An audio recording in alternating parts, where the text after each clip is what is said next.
Hey, Danny? What? It's time for a change. Okay. Are you ready? I sure am. On 3. 1, 2, 3. Yay, it's fall. Happy fall. Happy sunflower. Fall is the best season of all the times and the places is the sunflowers and the falls. The tree is back. The seasonal tree is back.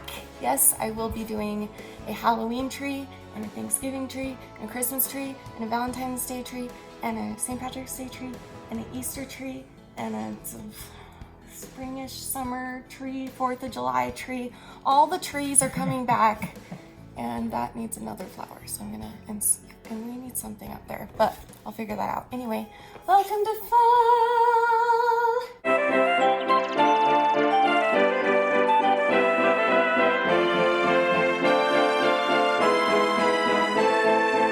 Hi Shani Fannies, welcome to Educating Shani. I'm Shani and I'm recovering from an eating disorder. Hi Shani, hi. It's fall. Okay, it's not fall yet, but sue me, who cares? I needed this.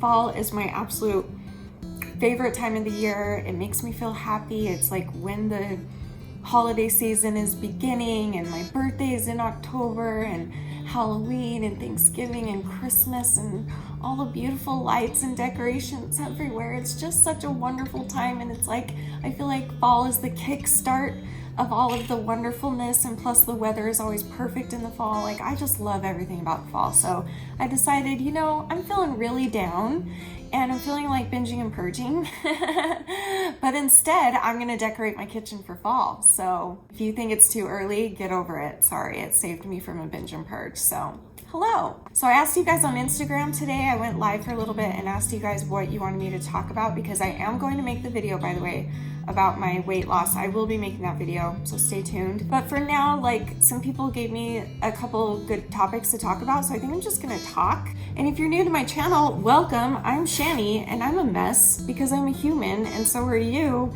and we're all messes, and we can all be messes together. And I am in recovery from a 32 year, how old am I? Almost 32 year eating disorder.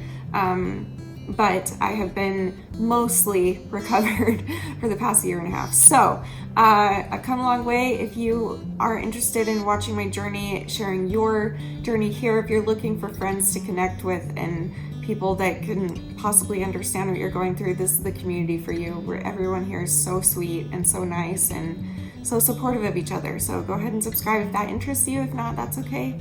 And let's get into this video. Okay, so Maria said, I would like to know if you ever went through amenorrhea. I hope I'm pronouncing that right. Amenorrhea, I think. Or your knowledge on the topic.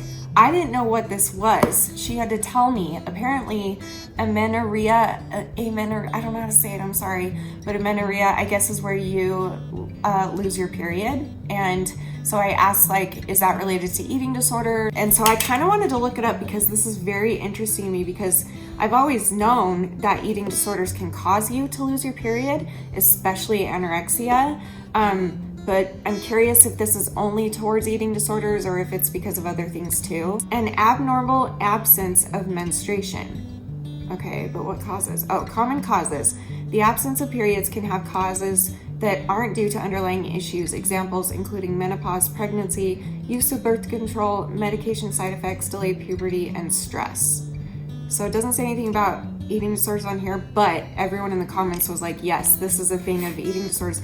I knew that you can lose your period with an eating disorder, but I didn't know that it had like a name to it. Like I didn't know what it was called. So I'm glad that you guys pointed that out to me, because yeah, absolutely, you can lose your period.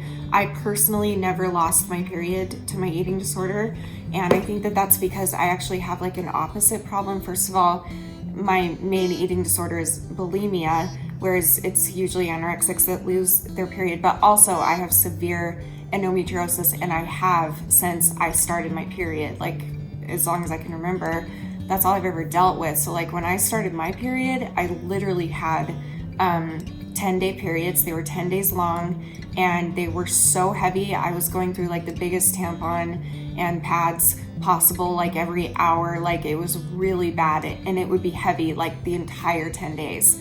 it was really bad. And so when I was, I think 15, they put me on birth control, and then that slowed, like that link, that made the amount of days smaller. And then, so like my period then went down to like probably like 6 days. And then like the first 3 days were really heavy. And then the last 3 were not very heavy, but it was very excruciatingly painful the entire time.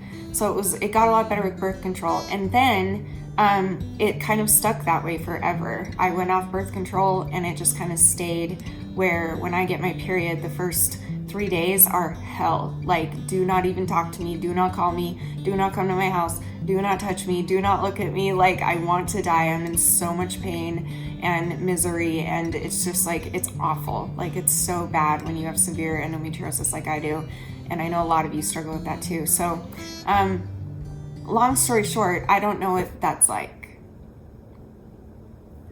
No one asked about that story. You're welcome. But for those of you that have it, I'm sorry you have to go through that. Danielle said, this may be triggering, but how to assure concerned loved ones and their reaction to your self-harm? This is a tough one. The logical answer that anyone would say, and it was the first thing that came to my mind, and I'm sure came to your mind as you were typing it, but like, it's just not that easy, is just don't self-harm.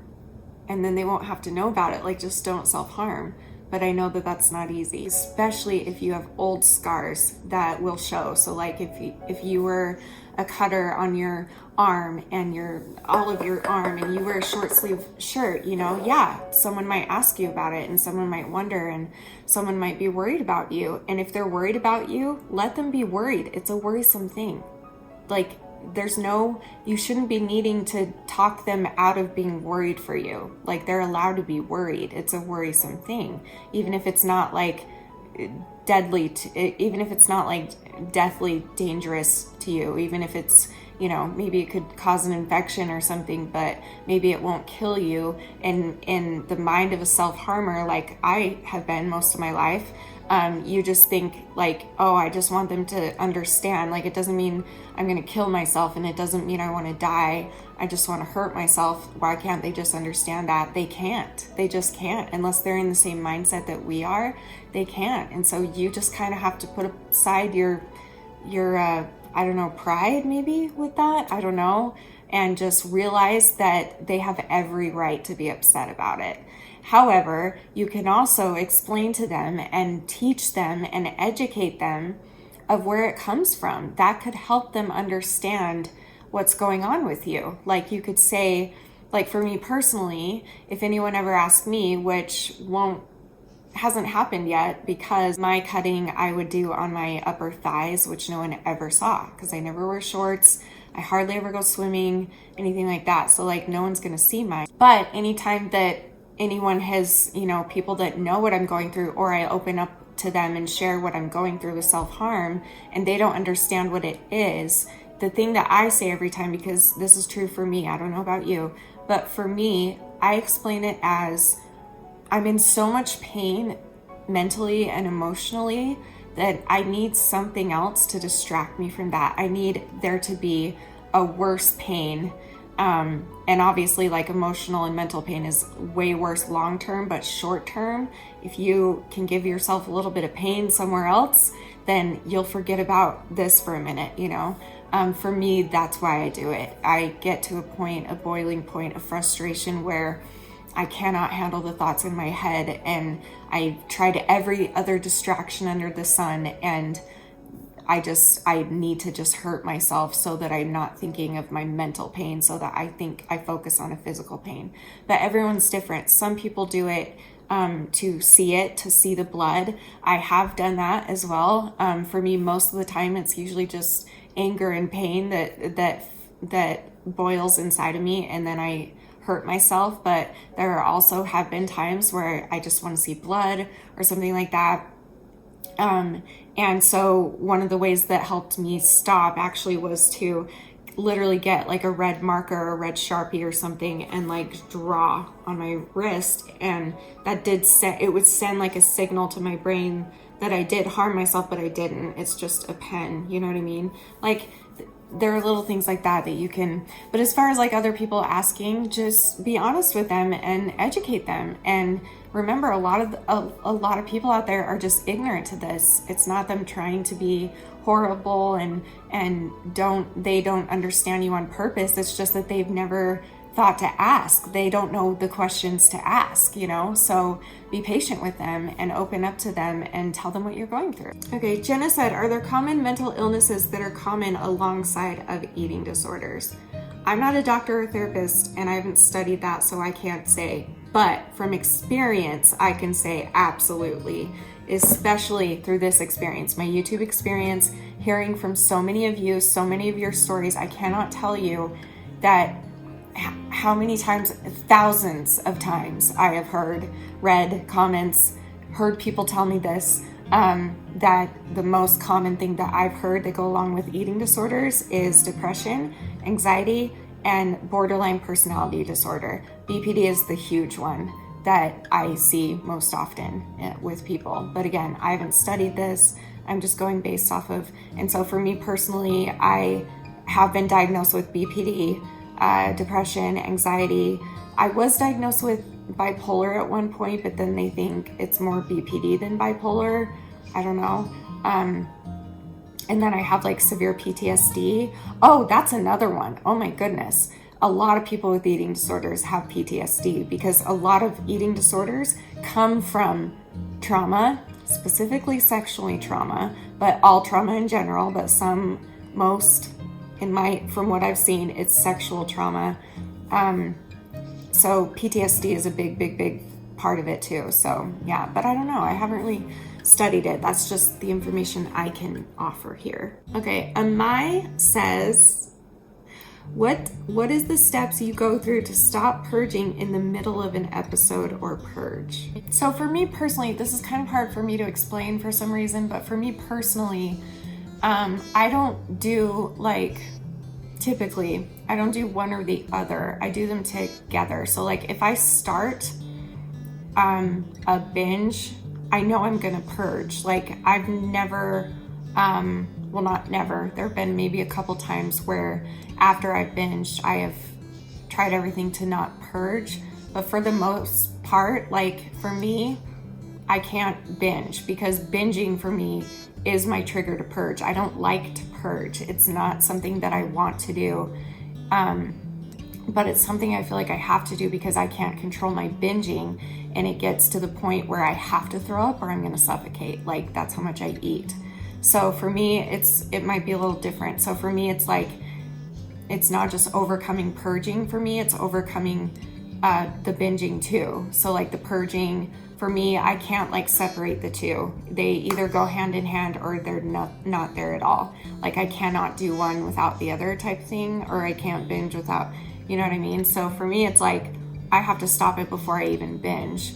So I don't have a lot of experience, but this is where I'm gonna ask you guys out there, if you have experience with this, what is something that helps you? Or are you more like me, where you don't do it for the purge, you do it because of the food and you're addicted to food and you can't stop eating to the point that you get so full that you're gonna have a heart attack or choke if you don't throw up type thing.